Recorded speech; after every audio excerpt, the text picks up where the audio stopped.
we must also be steadfast in advancing our security and values abroad. As Vice President, I have confronted threats to our security, negotiated with foreign leaders, strengthened our alliances, and engaged with our brave troops overseas.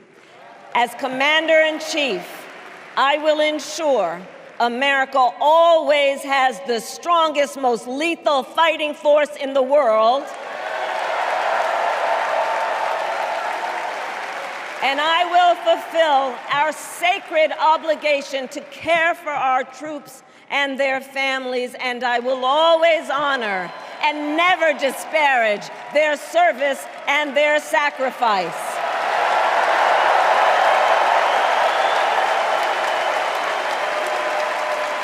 Compare that to Donald Trump, because I think everyone here knows he doesn't actually fight for the middle class.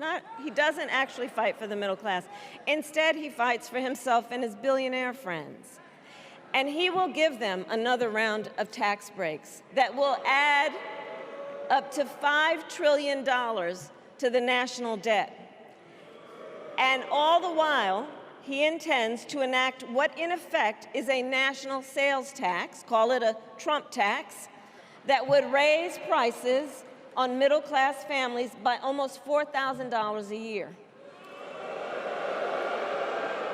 Well, instead of a Trump tax hike, we will pass a middle-class tax cut that will benefit more than 100 million Americans.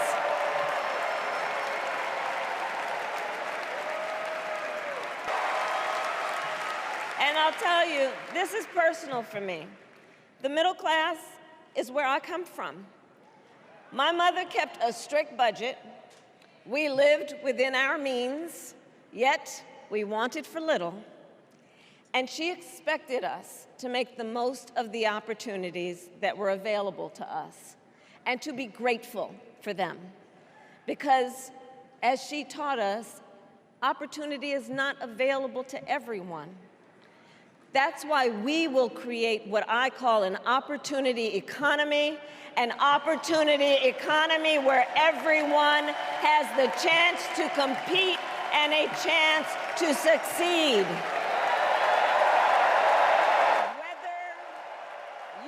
Let's get more reaction now. Caitlin Hornik is night news editor for The Sun US.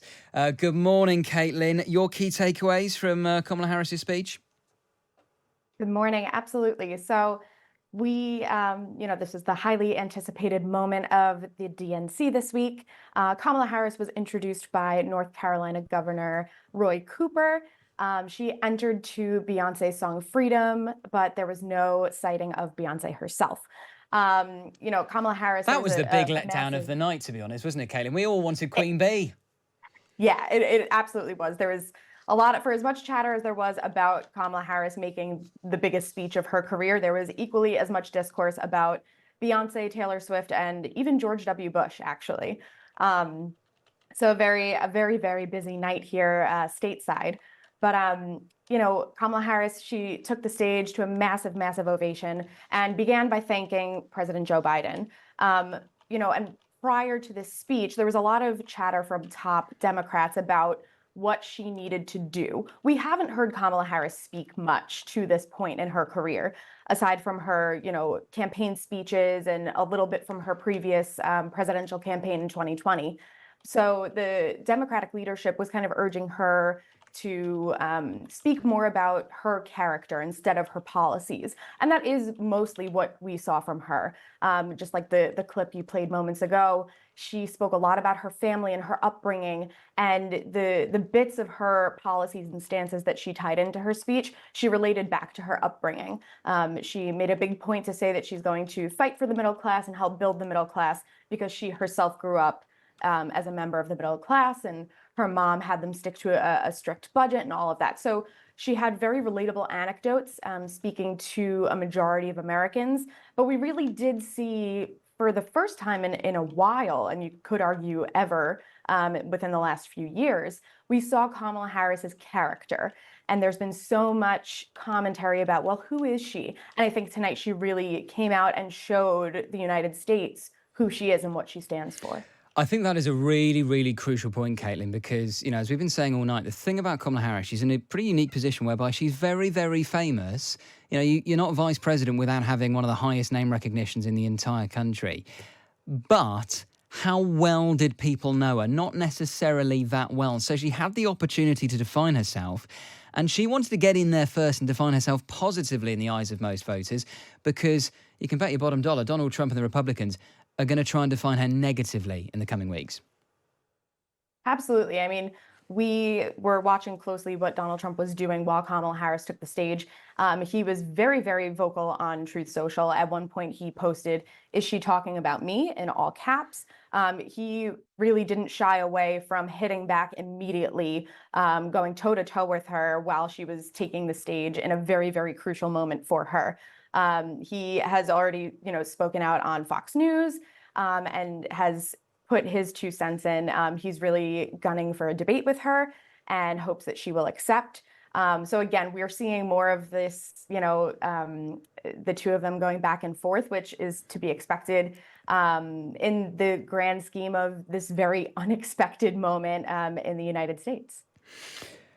What's the next big thing in this election campaign, Caitlin? Is it the debate? I mean, early September? Is that what we've got to be looking out for now? Absolutely. So again, there's been chatter about a debate on Fox, a debate on CNN.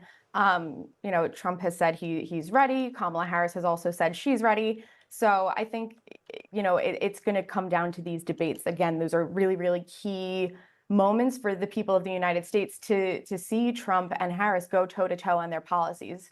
And also to see more of Kamala Harris's character, to see where Donald Trump stands given the attempt on his life and everything that has transpired in the last few months, really weeks. So again, these debates, we can look to September, October. Hopefully there will be at least one, if not more. And we'll see, hopefully we'll see Kamala Harris and Donald Trump take that national stage together. Caitlin, always appreciate your time. Thank you so much. Caitlin Hornik there, night news editor for The Sun US.